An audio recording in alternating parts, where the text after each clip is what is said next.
Line's good. Never on. Whoa. Hard. Hardly. Come on, Brent. Line's good. Got real close. I hear high, right? Try and hit 2/3. Have they saved it for her? Yes, they have. Ooh, welcome to Game of Stones, everybody. I am Sean Graham, Scott, alongside, as always. Hello, Scott. Sean, something really important I got to talk about right here off the top. Okay. I haven't listened to the latest Inside Curling podcast, but I did see that their Twitter posted that they talked about why don't people switch in mixed doubles. Okay. Didn't we talk about that last week? Yeah. So, good news. Thanks to have Inside Curling as listeners to our show. We welcome it. Really appreciate it. Appreciate the support.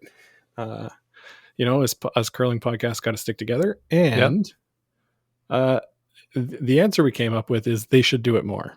So if you haven't listened to theirs yet, no need. Or go ahead, whatever you like.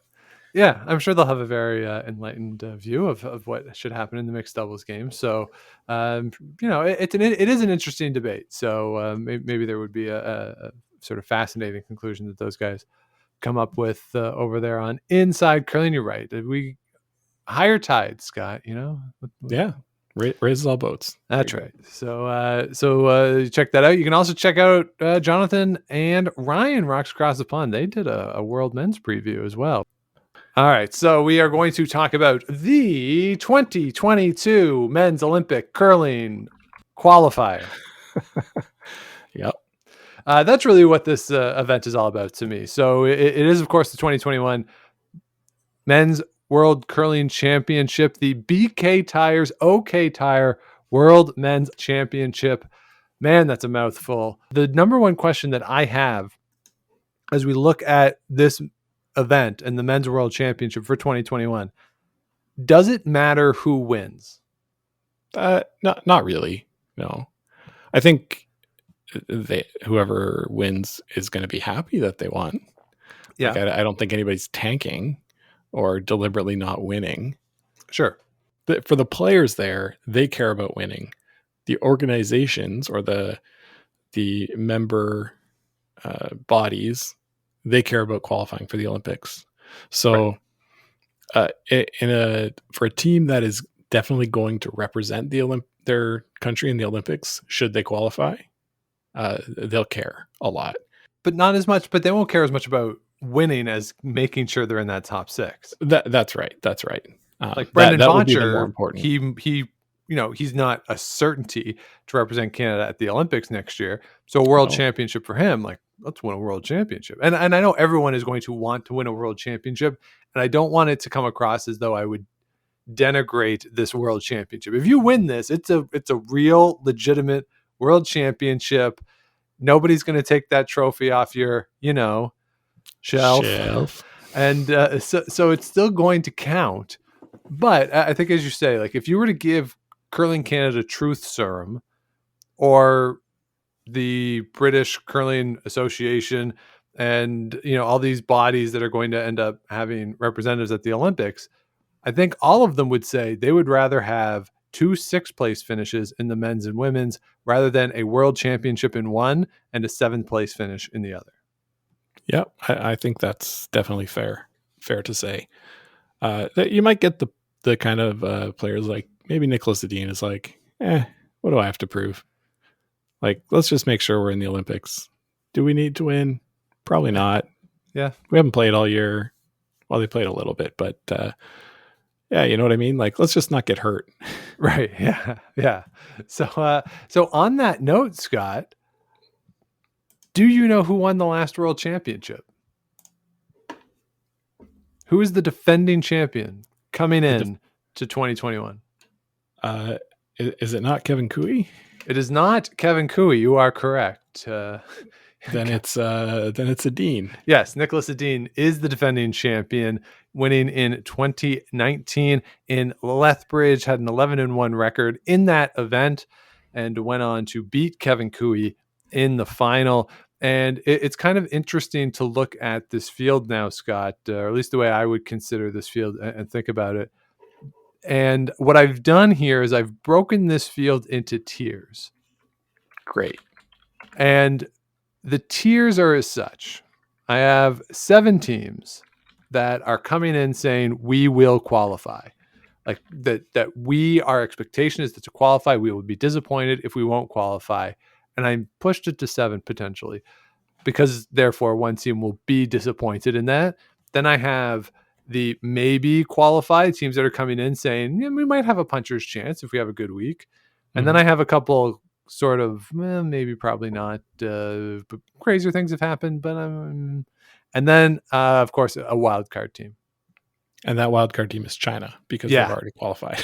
Yeah, they are playing with house money in this event. No question about it. And Sean, we have the media guide Yeah. available. Are there pronunciations in the media guide? There are not. So we All will right. continue our wonderful tradition of trying our best. Yeah, that's all we can do. I for like the Blue Jays, the baseball season starting, right? So when the media guide goes out, there's pronunciations beside everybody's name, even the ones that you know already, just in Yes. case some new reporter or new broadcaster from another team is coming in and saying, "Huh, I don't know how to say that." So, that it would be nice to have that in the future Curling Canada media guides. Just a suggestion, friendly suggestion, not a demand by any means, but it would be nice. It would help us avoid looking foolish. Right. Like for, is it Mark Kennedy, for instance? I'm not sure. So Scott, all right, here are my top 7 of teams that I think have an expectation for themselves that we should 100% be in the playoffs, therefore clinching an Olympic spot for our federation. Okay. Canada. Yes. Bold, I know. Sweden. Yes. Switzerland. Yes. Scotland. Yes. The United States of America. Yes. Japan. Agreed. Norway. Yeah. So those are 7 that would be coming in, and we're agreed then that those 7 teams would be coming in saying, yes, 100%, we think we should qualify. We will be disappointed if we don't qualify. And again, one of those teams will be disappointed because that's how math works.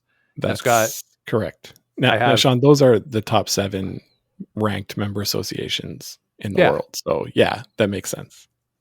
Now I have 4 teams in my maybe. Teams that are coming in saying, we're not going to be at the top, but if they have a good week, they have a good run, they have a chance potentially. 4 teams. Okay. Denmark. Okay. Russia. All right. The Netherlands. Okay. And South Korea. All right. Now you're just like, Sean, I would put Italy. Okay. Yeah. Sorry. No, you're right. I misread my own notes. That was Italy. Oh, did you read it as something different? Yeah. No, I just wrote it down wrong. Okay. Yes. Italy would be in that category. I'm sorry. Okay. So Italy, South Korea. No, Denmark, Russia, Netherlands, Italy. Oh, okay. Okay. So not for the Koreans. Okay. No.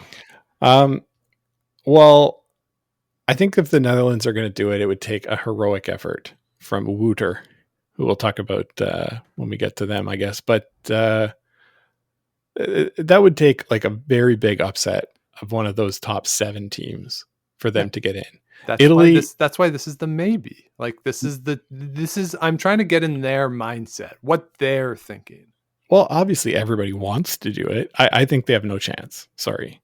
Okay. So you would have them in my next category. Yes. Which I currently have as Germany and South Korea.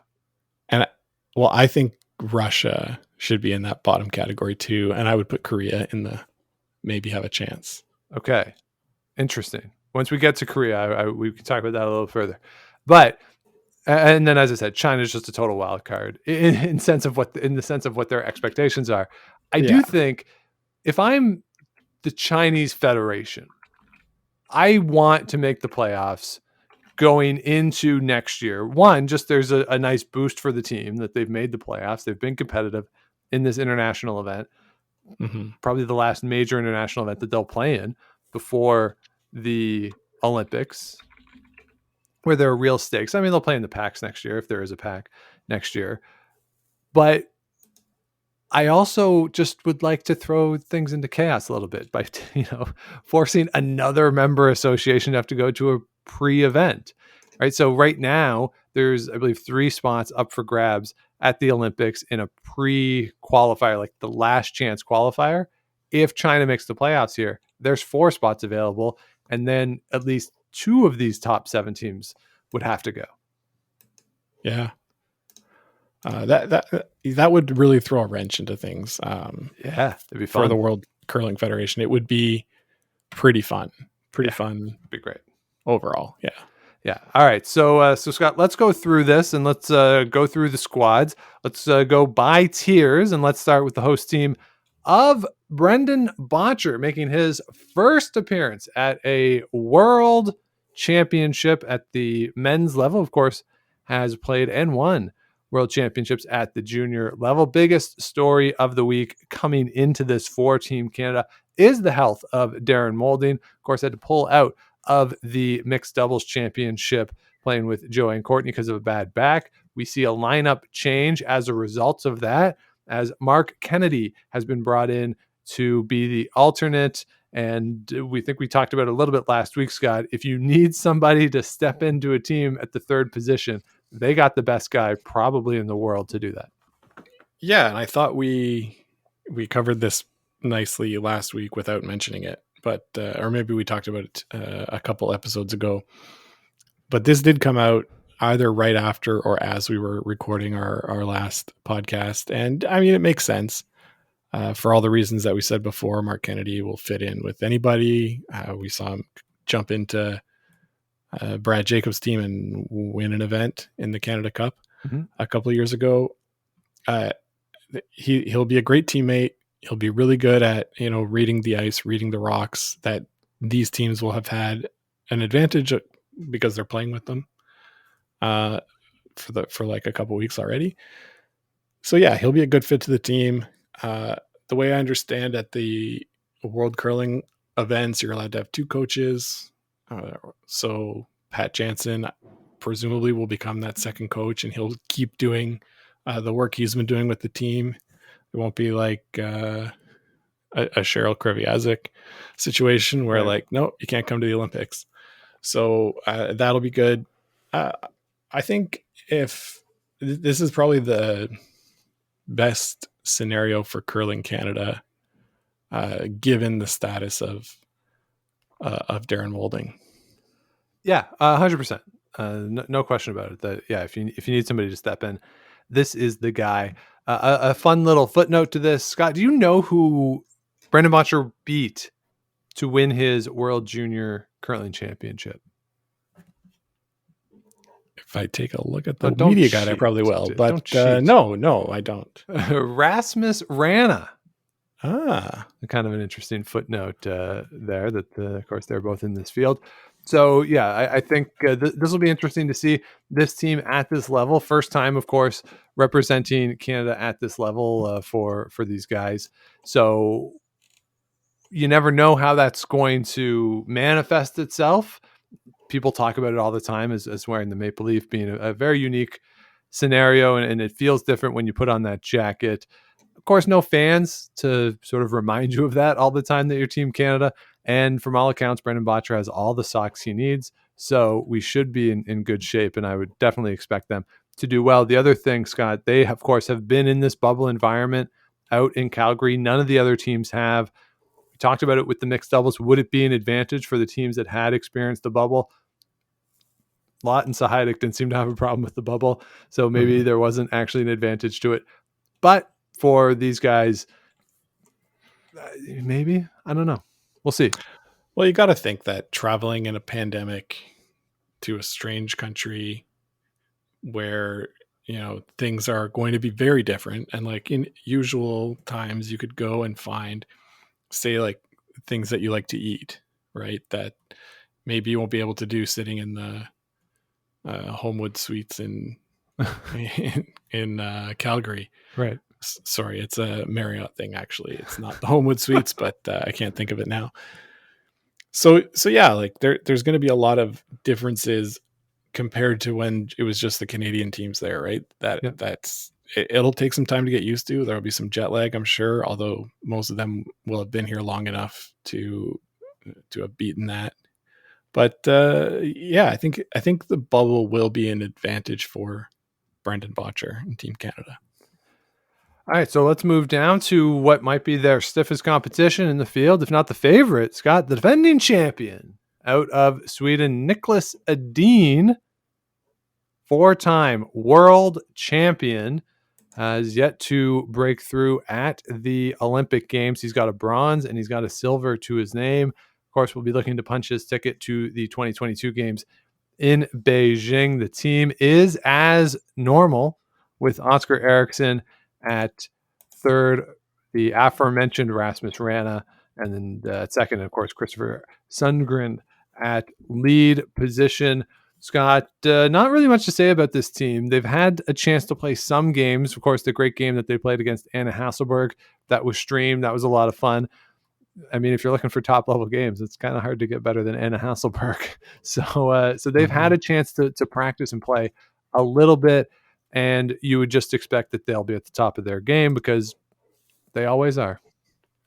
Usually, yeah. They did seem to have not as great a year this year on tour, the abbreviated year that it was.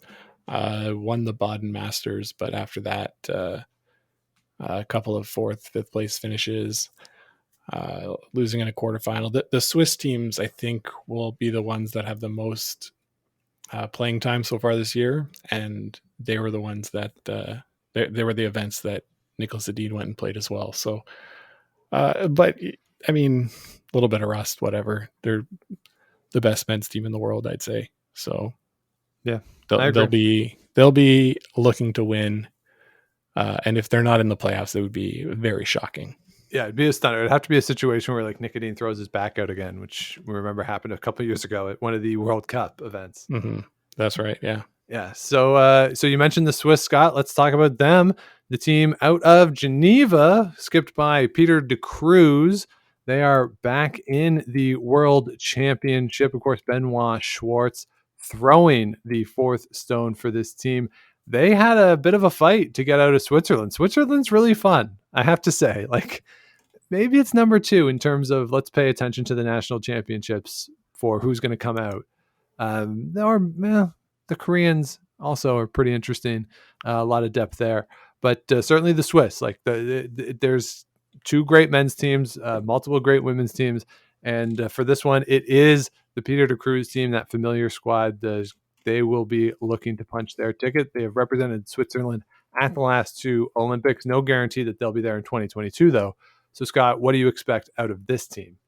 So this is one of the teams that has played the most. They're actually ranked lower than Yannick Schwaller in the world rankings right now, but they made the final or the semifinal of every event they played in. 20 wins, 5 losses on the season, scoring almost 11 points a game. Obviously, the competition is a little bit different than it would be in a regular year, but that's still very impressive. I expect this team to be in the playoffs and contending for the title. Yeah, I think that's a fair way to look at it. And Benoit Schwartz, sneaky hard thrower too. Like, he can fire it if he needs to. And I don't think, or at least I don't usually think of him as that type of a player, but certainly he is capable of doing that. Yeah. And Sean, do you know who the lead is on their team? Off the top of my head, I don't. They're Valentine Tanner, the often forgotten sort of sweeping workhorse on that team. So pretty good all around squad. Absolutely. So, Scott, next on my list here, the defending Olympic champion American team, skipped by John Schuster. No changes to the lineup since the last time we've seen them. Chris Plies at third, the very reserved Matt Hamilton at second, and John Landsteiner at the lead position. These guys would be looking to get back to the Olympic Games.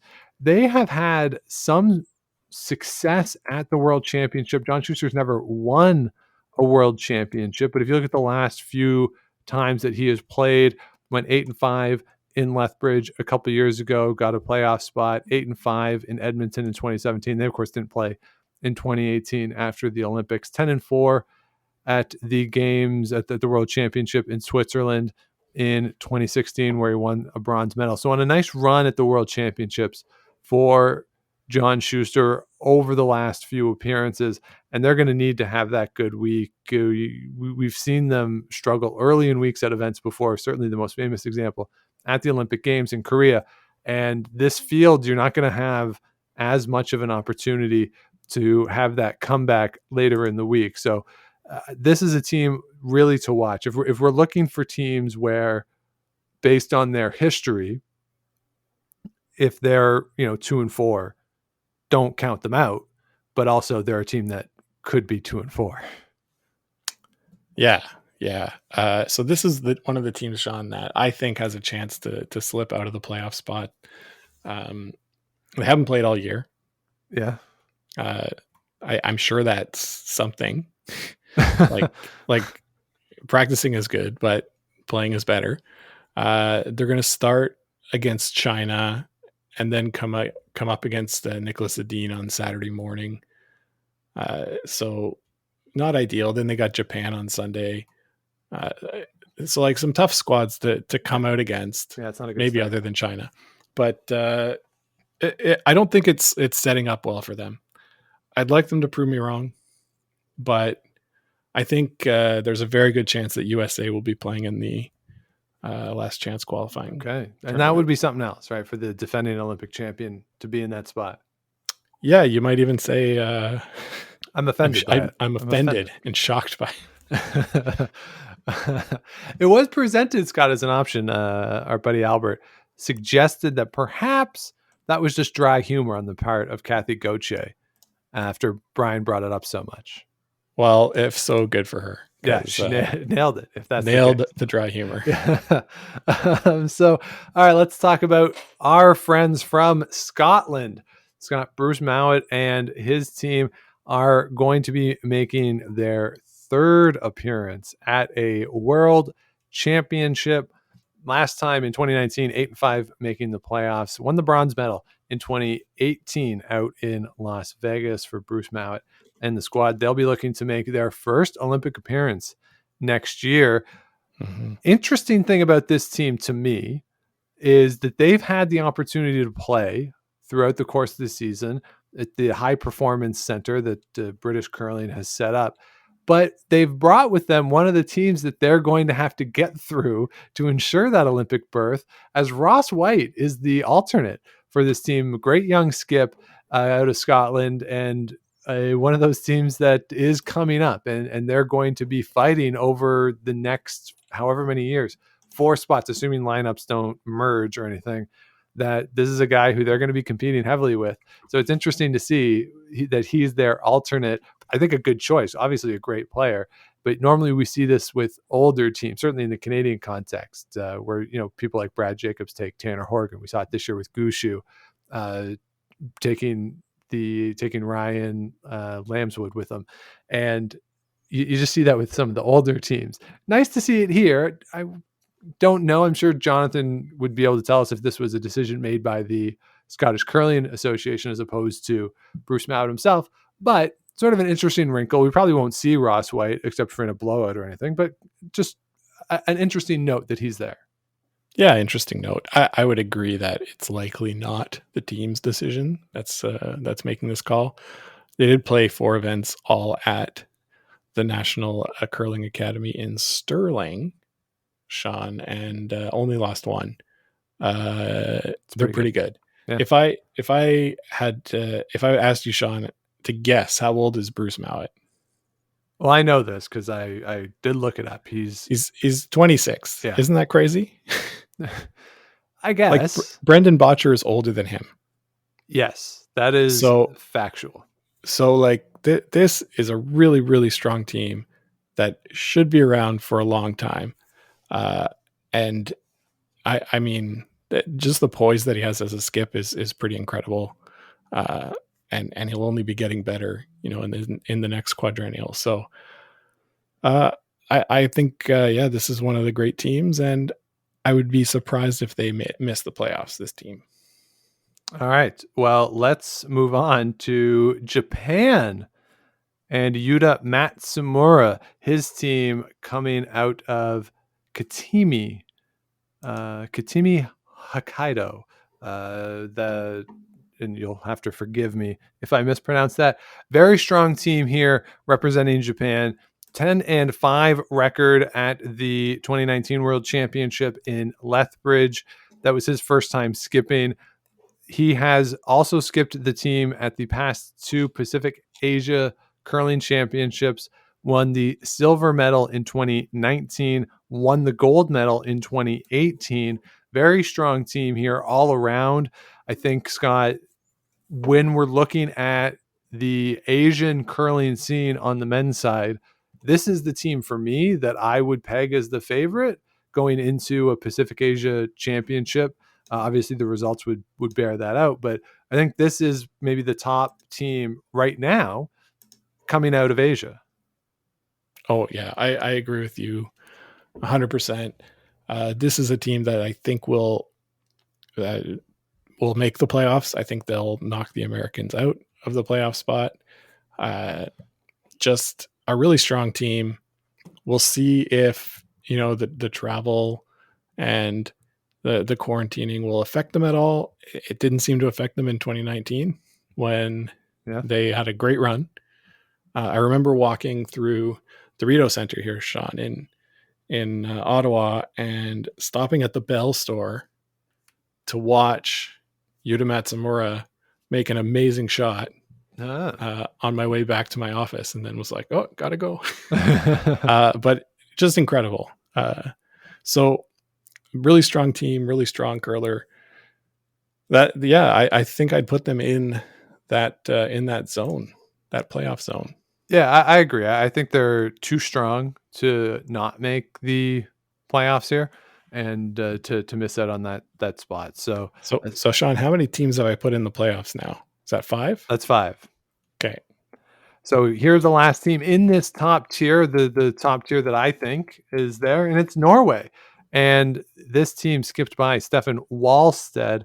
This is going to be his third time skipping the Norwegian team. 7-6 back in 2018 in Vegas, and 5-6 in Edmonton in 2017 then. So, Scott, not the greatest records so far for Stefan Wallstedt in the skips position at a world championship. He is there with Torgerd Nergard. Of course, I always get his first name wrong, and so my apologies for that. He, of course, of great fame with the Thomas Ulsrud teams. He's there playing in the third spot. So I think when we're looking, Scott, at the Norwegians and what we can expect from them, a lot of experience. The question is, at that skip position, is it going to be enough for Stefan Wallstedt? Is he going to be able to compete with these other teams where he doesn't have the track record necessarily as certainly, I don't have the doubt at the third position. It's just the question is what happens at the skip position. Yeah, I don't think so. Okay. I don't think so. I think Norwegian curling, while Thomas Ulsrud was really good on the world stage for curling as a whole, I don't think it was great for Norwegian curling to have such a dominant team for so long. We have this team that's coming here with Stefan Wallstedt, played with Thomas Ulsrud last year, the year before, to try and sort of pass along some of that wisdom. We've also got Magnus Ramsfjeld coming up through Norwegian curling, but I don't think either of those teams have had the reps at the world level against the world-class teams that are necessary right now to be able to compete. If I'm prognosticating, which is what we're here to do, I have them on the outside looking in. Okay. And so let's hope. You have both the Americans and the Norwegians out. Yeah, so let's hope it's not a case of the getting disqualified for something, right? Like what happened at the Euros. Yeah, use the right brooms. So, Yes. So I identified 7 teams that I thought would think that they have a good chance. And you've eliminated 2 of them. That means that you got somebody in from this maybe pile. Yes, it does. Yeah. All right. So let's move over to the maybe pile. Let's start with Denmark and the team skipped by Mads Norgard. And he is going to skip the team but throw second. Mikkel Kraus will be throwing the 4th stones for this team. Norgard has played at the Euros before. This is going to be his first World Championship appearance. Scott, not a lot of experience on this team. In fact, as we look at it, only 1 appearance for anyone on this team no appearances, my apologies, at the Men's World Championship for anyone on this team. Debut appearances for everybody. So, Scott, what does that mean for the team? Do you think that they can break through and get into that top 6? No. Okay. Short answer is no. So the Danish curling championships were suspended. Yes, they were right in the midst. In the midst due to a COVID outbreak, and I guess that I don't know if it was resumed or not, or if they were selected. I believe they were selected to be the Denmark team. They're switching up. With Mads is going to skip, as you said, but throw second. Just all of those things seem to be a recipe for not winning. Okay. All right. So maybe not the greatest expectations there. And if you have not listened to it, do check out the episode of Rocks Across the Pond where they talk to the multiple people from the Danish Curling Federation about what happened at their national championship. Sort of a fascinating tale of the precautions that were put in place, all the testing that went into it, and yet they still had this case where they had to shut down the event. So I would highly recommend checking that out if you want some more details on what happened out in the Danish national championship. So let's now move on to Russia. But Scott, they're not allowed to be called Russia because Russia has all these sanctions. Yes, it's bad. Yeah, so it's the Russian Curling Federation team. You'll see them on the schedule as RCF, which I don't know. Like, okay, I'm not one to really, truly like get into the geopolitics of sport and how the what appears to be very clear violations of doping rules by Russia, what that actually means and the effects of that. And that there does appear to be, from all reports, systemic cheating within or systemic doping within Russian sports. I don't understand why changing the name, like how that hurts the athletes or how that even hurts Russia. Like the athletes are still going. They're still competing. The fact that it's the Russian Curling Federation team as opposed to Russia, like, okay. I don't know what that accomplishes. Well, Sean, if you were working your whole life to go to the Olympics, compete under the banner of Canada, and a year before they said, you can go, but we're never going to play the national anthem. We're going to call you an athlete from Northern North America. Like, I think you'd be pretty bummed out. I don't know. Once they told me they were never going to play a national anthem, I'd be, well, what? Really? Sounds like a perk. Cool. Great. No national anthems. Yeah. So Sergei Glukov that we saw in 2019, Sean, I don't have high hopes for this team either.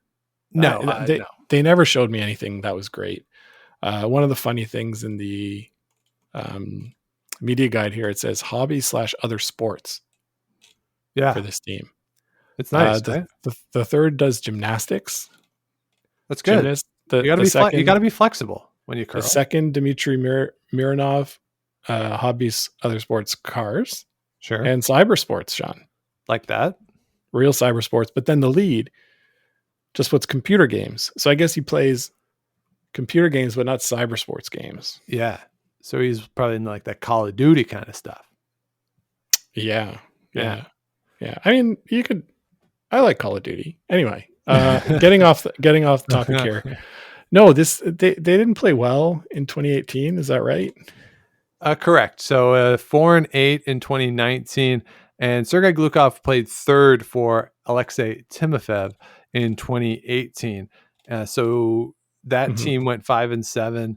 They played Sergei Glukov played in the Olympic qualifying event again as the third for a.k.a. Timofev. They went 4-3 at that event. So in terms of skipping, you went 2-7 at the Euros in 2019, and as we said, 4-8 at the World Championship. Now, there's room for improvement. He was 26 then; he's 28 now. So there's space for improvement. I know Russia has had the opportunity to play. They've had ice to play on in practice. So you would expect them to potentially get better because that's generally how these things go. And in a field where a lot of teams haven't had the same access to ice as in past years, I think they should be in a position to improve on 4-8. Not so much though that we're looking at them in the playoffs. No, definitely not. I think they could maybe sneak up on somebody. They've got Netherlands, then South Korea. It's a good start. Yeah, then scrolling down, then China. So, we could see them near the top of the tables that first 3 days, 2 or 3 days. Look at it. We're on. It's Monday in Vixlike, and look out for the Russians. They're 3-0.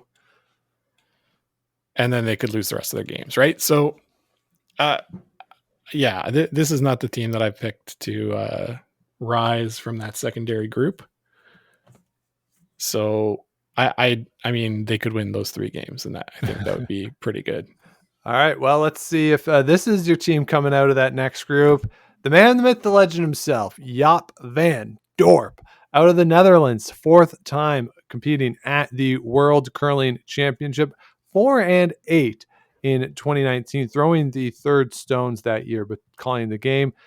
4-8 in 2018, 1-10 in 2017. So not the greatest winning percentage for Jaap van Dorp and the team out of the Netherlands. Of course, you mentioned Wouter, Scott. He is back. He will be throwing the 4 stones again, as what we saw in 2019. So I think, Scott, you think that this is all up to Wouter, and can Wouter carry the load? Well, yeah, of course it's on Wouter to win the game. You're the 4th rock thrower, win the game. He's shown amazing upweight ability. Yeah. The draw under pressure, we'll see. I don't think this team is good enough, or top to bottom, to make the playoffs. I think they should be looking for like a 5-8, 6-7 sort of record, and I think that would be a success for them. That's where I see them. Okay. So, like, yeah, still very young team, very young. Right. They're on the right track. 30s, yeah, and Jaap van Dorp should be coming into like his prime as a skip in, say, the next quadrennial. So I would look for that rather than something big this year. All right, so you don't have them as that 6th team in? I do not. All right, let's see if it's the Italians and Joel Reiturnaz, another team that has in the past had some interesting lineup changes where the skip's not throwing necessarily the last. Certainly we saw that with Joel Reiturnaz. He's done that in the past. He is here coming to his 7th World Curling Championship, 7-5 back in 2019 in Lethbridge. And the team, you have Amos Mosaner. He is back playing the 3rd position. Big guy, really big guy. Yeah, he's like 6'7". Yeah, he's a really big dude. The rest of the team We do see one change at the lead position. Mattia Giovanella has come in to play lead. A young player there was at the World Juniors back in 2019, playing third. So a bit of a lineup change for this team, but the back end does stay the same. Scott, what is your expectation for the Italians? Yeah, Sean, the Italians are the team I'm thinking is going to break through this year. They were having such a great run 2019. I believe it was third in the Euros, and then just missed the playoffs in the Worlds, or made the playoffs. They were 7-5. They missed. So they just missed the playoffs. Yeah. I think it was on a tiebreaker. No, they straight missed. Oh yeah, yeah. There was 2 teams at 8 and 4 in the 5 and 6 slots. Okay. Yeah. So like right on the edge there, they seemed to have worked out what was missing before when they played, in 2014, or Joel Retornez was there in the early 2010s, late aughts. So yeah, this is a team I expect them to be there. I think they have the talent, they have the experience to do it. It's going to be all about putting it together this week, and because of their skill, they're as good a chance as anybody out of this middle group. Okay, interesting. I'm a big fan. I really like their team. Yeah, it's interesting, right? And because he's such a big guy, Amos can throw pretty much anything, right? He's got so much power that is available to him that he can throw whatever he wants. You talk about someone like Wooter being able to throw it hard. Certainly Amos can as well. And you do like the experience side of Ray Turnaz. I mean, he played at the Torino Olympics. So he's been around a long time. That experience does serve them well. And this is a year where experience is going to help you. Everyone's coming into this unknown situation, and having just a lot of experience at the international level is going to help as teams try to deal with the new circumstances. Yeah, absolutely. And so the gold medal or the bronze medal they won in the Euros was 2018. And then a disappointing 5-4 the next year. But then I think they can do it. I really see this team as one that's, if I'm picking one team out of this bottom tier to jump in, it's this team, which I'm doing because that's what I'm saying. But I really think that they have the best chance. All right, so there you have it, Scott. Guarantee of the Italians going through. So Scott, we got 3 teams left. Let's talk about the Germans next. This is an interesting arrangement here for the German team. Mark Muskatowicz, and again, I apologize for the pronunciations here, skipped in 2019 in Lethbridge to a 4-8 record. He is now going to move down to the 3rd position for Sixten Totzik, a 21-year-old making his debut in the World Championship. He did play at the Euros with Mark Muskowitz back in 2019. He was the 3rd. The team went 4-5 there. Scott, this young man was born in the 21st century, and he is now playing at a World Championship. Yeah, born January 1st, 2000. Wow. Yeah. Remember how simple our problems were back then when we just thought the world was going to end because of a computer glitch?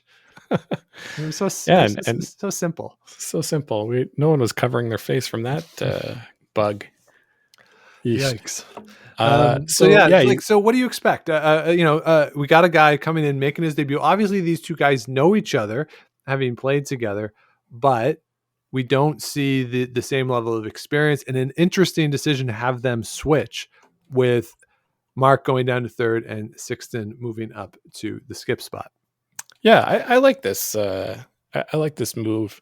I never thought that Mark was like going to be a very successful skip, but he's definitely a good shot maker. So, I mean, still young as well, right? I think he's 25. 25. Yeah. Okay, so still young as well. But I like this move to try and shake things up. This is obviously planning for the next quadrennial Not really focusing on this Olympics coming up. If it happened, they would be ecstatic, right? But it's really focusing on building for the future. Yeah. And if you're listening and saying, wait, how could he have played? How could these two guys have played together at the Euros in 2019, but not the World Championship? It is because Sixton was off playing in the World Junior Championship, where he went 3-6 in 2019. He skipped a couple other times there and went 6-5 in 2020, which is weird because everything else in 2020 was canceled. It's hard to remember that there was actually a World Junior Championship last year. So that's why he hasn't played in the World Championship yet, because he was better served going and skipping at the World Juniors than going and playing third, or at least that was the decision that was made. So that's why he will be making his debut, despite having played with Mark for a couple of years. For sure. All right, Scott, let's move over to the South Korean team coming into this field. New team from what we've seen in the past. Scott, you are higher on them than I. Well, I was higher on them because I had the wrong team.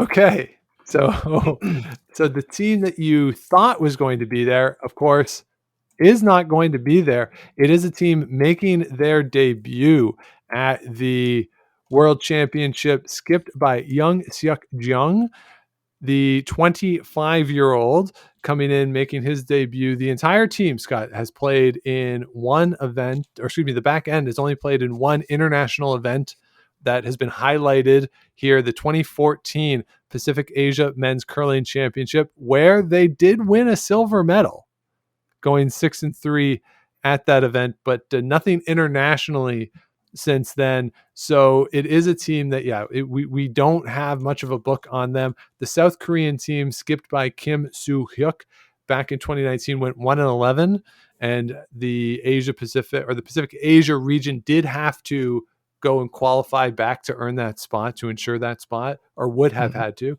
in normal times. So that was the last place finisher. So a new rep here, Scott.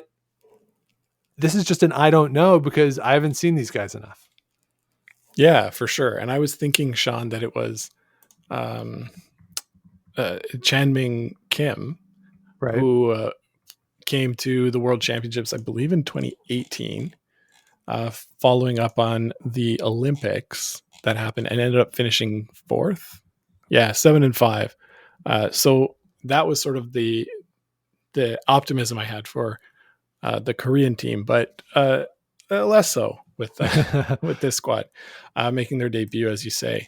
So now they won. Now, like, let's not just dismiss them, because they had to come out of South Korea. They had to win. There was a South Korean championship, and they won it.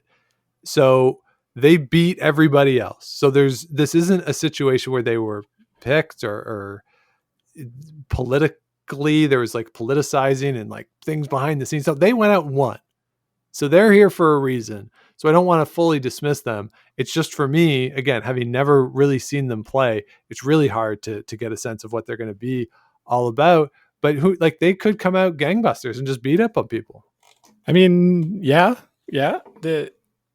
The with a team that you've never seen before from Korea, well, that we've never seen before. I apologize to everybody else that probably is more aware. I would expect them to be very technically sound. It would be the strategy where it might come undone, right? A younger team too. Yeah, playing that's at the their issue, first that they're young. World stage. Yeah, that's where the doubt lies, more there than in, say, their technical ability. Yeah, and certainly the South Korean Curling Federation, they've produced really good players over the past few years, and the well-documented bad things that have gone on in the federation do seem to be cleaned up, or starting to be cleaned up a little bit.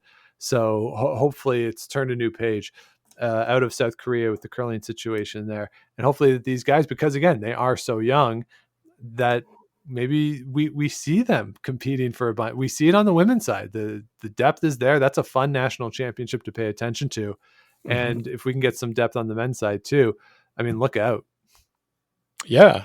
So I was looking at their Korean championships. They did lose 3 games, including the 1-2 page game, it would seem. Okay. That's why you got the 1-2 game. Yeah, and then ended up winning the championship final against the Team Kim that I mentioned before by a score of 12-10. High scoring affair. Wow. Well, they play. Yeah. They decided to play like a 12 rock rule that night. Well, I mean, if this is the kind of curling we're going to see, we're going to see him mix it up. I'm Rocks in for in it. play. It's going to be great.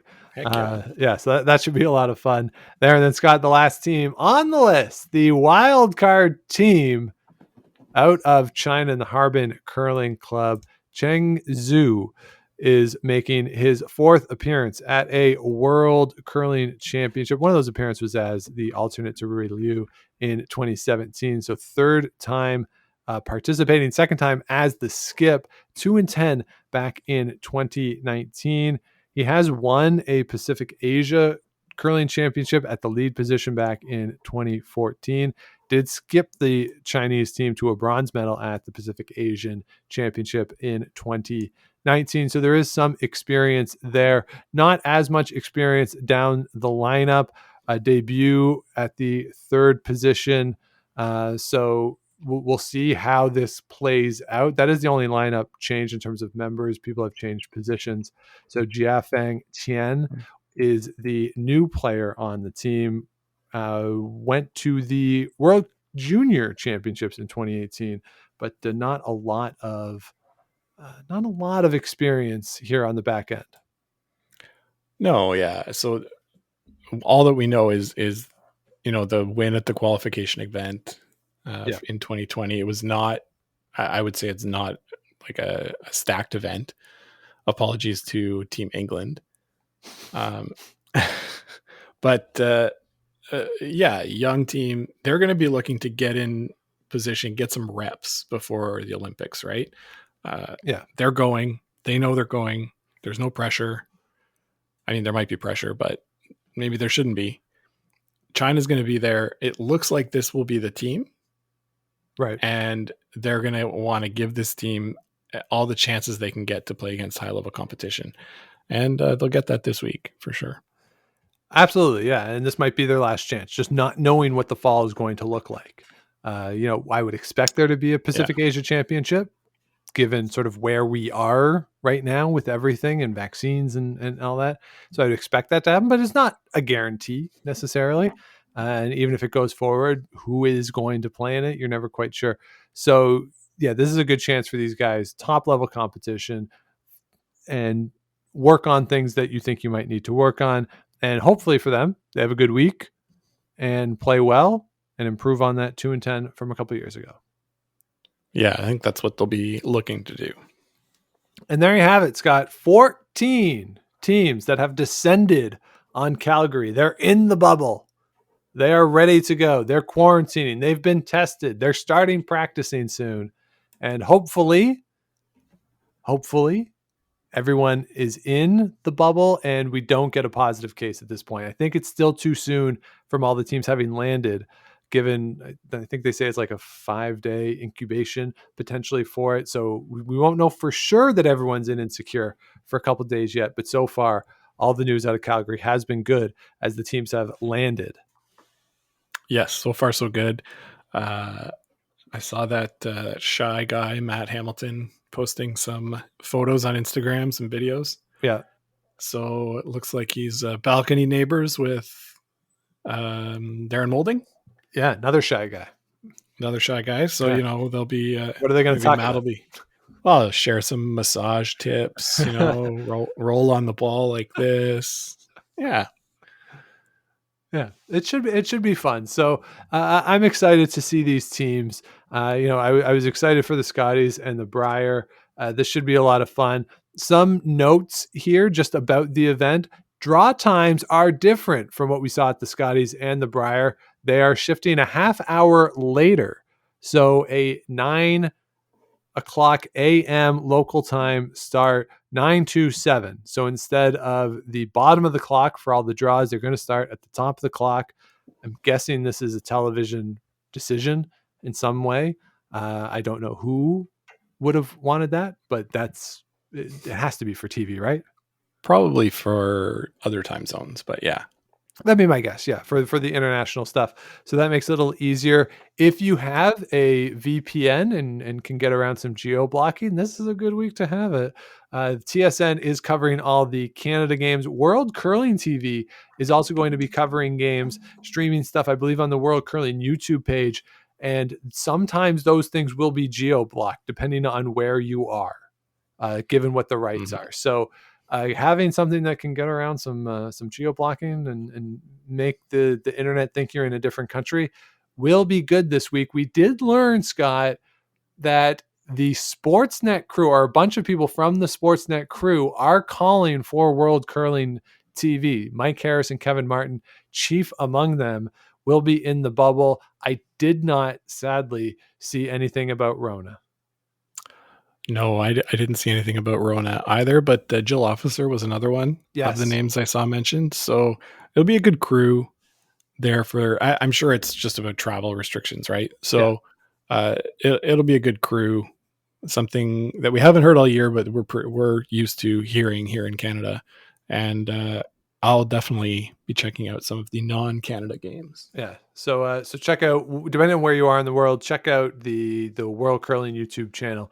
And whether or not you can get some TSN stuff as well. I'll tell you though, Scott, Rona Jill Officer, sign me up for a week of that. Not bad. I mean, the Blue Jays are finding out a way to have Dan Shulman and Buck Martinez be in different places. So right. Yeah, and Rona might be like, I don't want to be up at 3 a.m. local time calling a game. But to that I say, Rona, you're too good to sleep. Give the people what they want. Yes, very much so. All right, so Scott, you made your picks. You think that Italy will make the top 6, that Norway, the U.S. will not. Scott, let's just brass tacks. Who is the 2021 men's world curling champion? I'm going to Scotland. Okay. Scott is going with Scotland.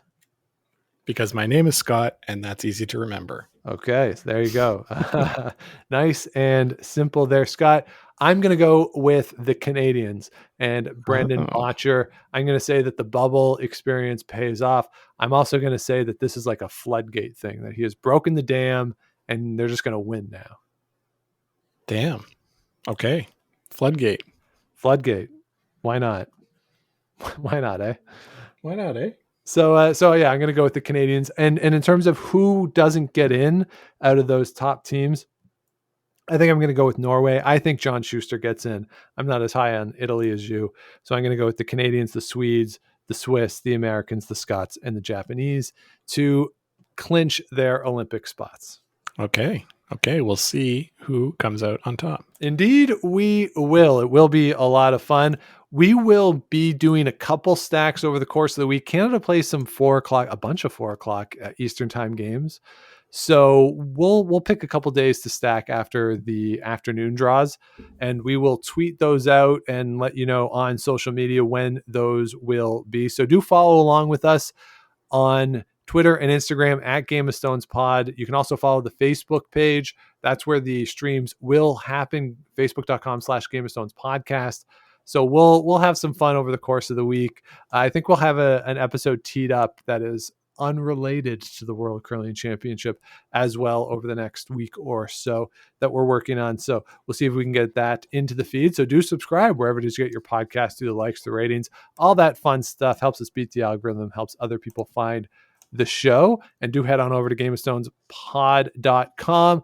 All of our past episodes are there. The how you can qualify for the Olympic curling trials in Canada post is up there, and the new merch, hoodies, toques, baseball tee, all the proceeds from that going to our friends over at the Sandra Schmerler Foundation. The t-shirts, all the proceeds to Food Banks Canada. Scott, mine is scheduled to arrive this week. Look out. I'm very excited. Once it arrives, I will wear it on the stream. Cool. Yeah, I'm looking forward to seeing the new stuff as well. Yeah. So Scott, what do you got teed up? What are you most excited for over the next week? To be honest, it might be that the final is going to be at 4 p.m. Mountain Time, so we won't be up late next 2 Sundays from now looking at the final. But honestly, I'm looking forward to seeing all these teams play that we haven't heard anything from most of the year. And playing with a little national pride on the line. Yeah. So I'm looking forward to that. Absolutely. That will be a lot of fun. And yeah, normal years, we would have seen these teams a little bit, whether at the slams or Euros, other events in Europe, the Baden Masters, things that we would just check in on and stream. Not so much this year. So it will be fun to see all those teams and see some different faces. And I do like that for the Canadian audience, everybody gets a TV game here. Yeah. Yeah. We'll be able to see everybody once. And Brendan Botcher a lot. Brendan Botcher a lot. Yeah, I might get tired of that, but so there you have it, everybody. Enjoy the 2021 World Curling Championship, an event that's got 6 months ago, I never thought we'd be here doing this. Hell, 2 months ago, I don't think I would have thought that this would have been taking place. But credit to Curling Canada and the World Curling Federation. Again, knock on wood that everyone is landed and gets through this incubation period safely. But all credit to them and to the players for making the sacrifice leading into this, to quarantine before, and then the sacrifice that obviously they're making to be in the bubble as well. Absolutely. Absolutely looking forward to it. Yeah, it should be fun. So do follow along with us everywhere. We'll be back with you later in the week or early next week. But until then, keep those brooms on the ice and don't dump that intern. Make the final.